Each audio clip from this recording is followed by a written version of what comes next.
Hello everyone. I know that I've been missing and I just been lazy. I didn't want to make any videos, but today I decided to bring another one and I pretend to come back with more videos. I just don't know if I'm gonna keep posting every day, but at least 3 or 2 of them I'm gonna bring each week.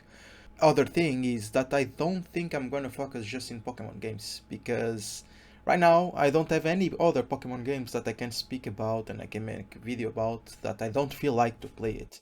So I think I'm gonna make this channel more like general games instead of just focusing in some topic of games.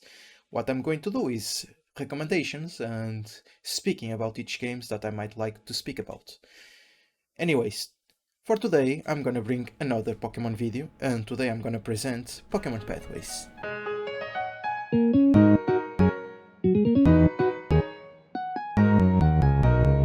If you didn't already see my top 5 underrated Pokemon video, Pokemon Pathways was mentioned there already. But today I decided to make my love letter to this game. Lately I've been playing it for hours because if you don't already know by playing yourself, they added more and changed more content for you to experience.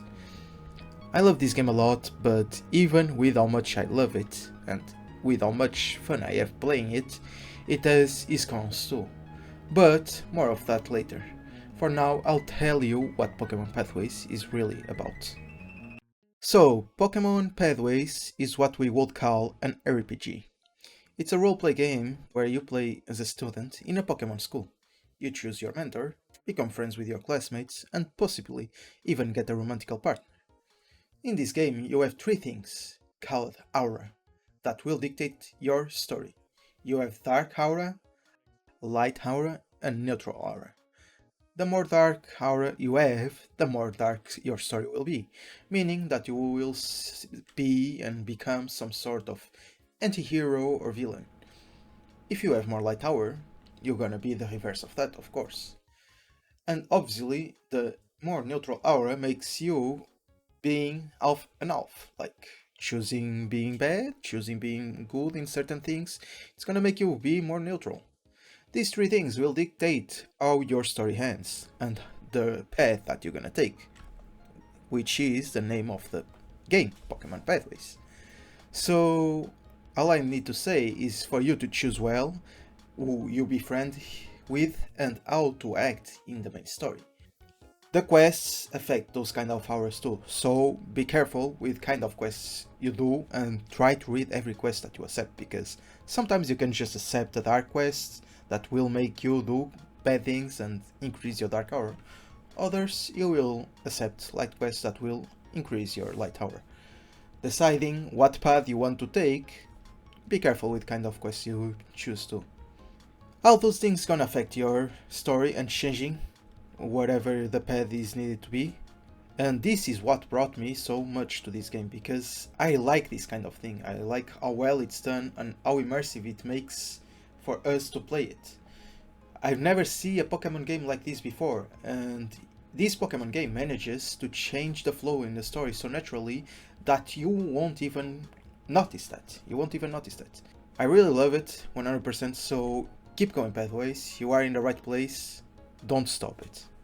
The game has a mechanic called Exnave.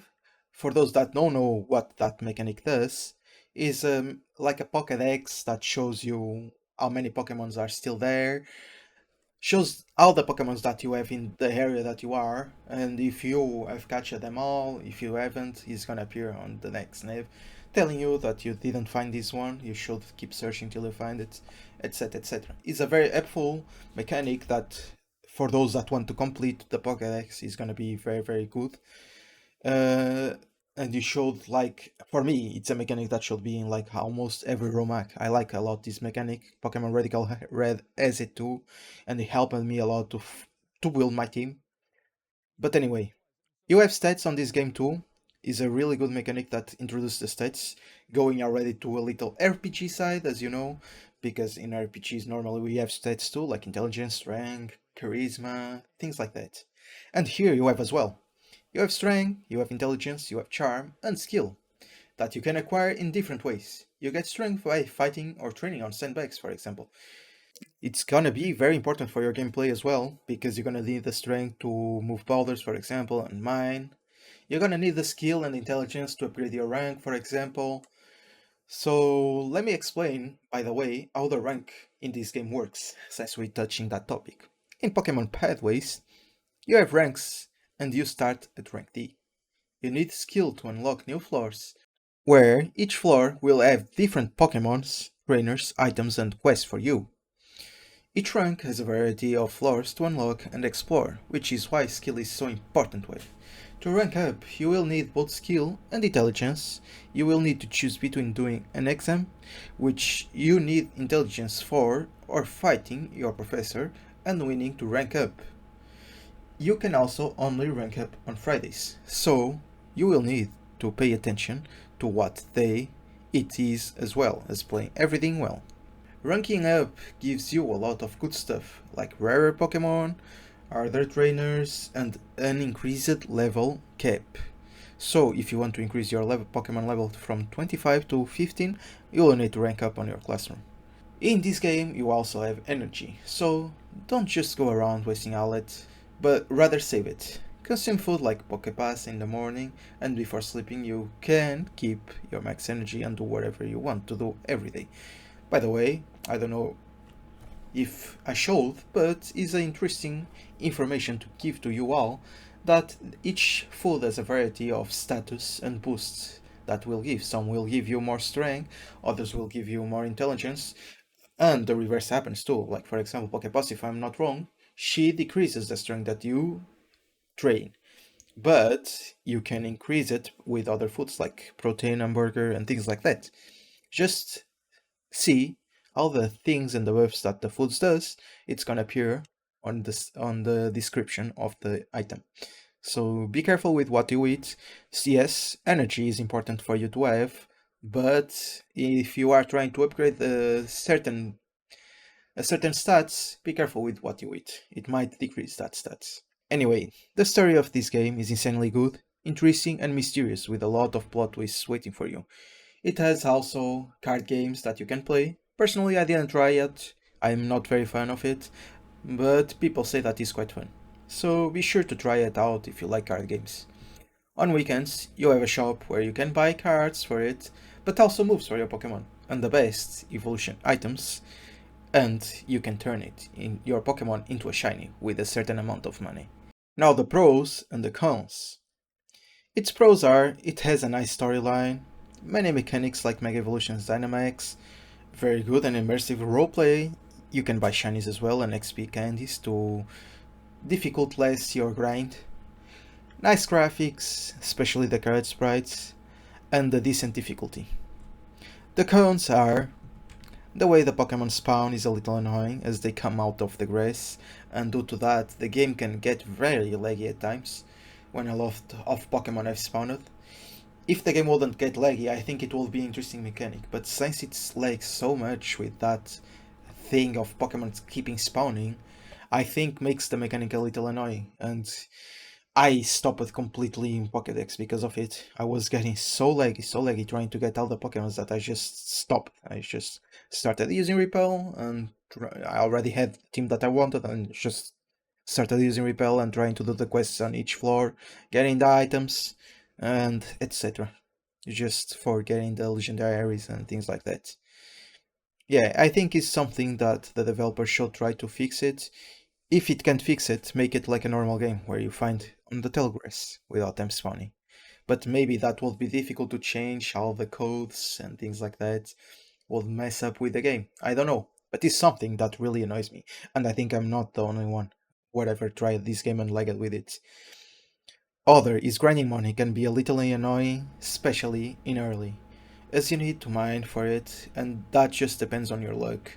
Like, some rock can get you like just a heart shape that costs like 100 Poké Coins, and that is nothing.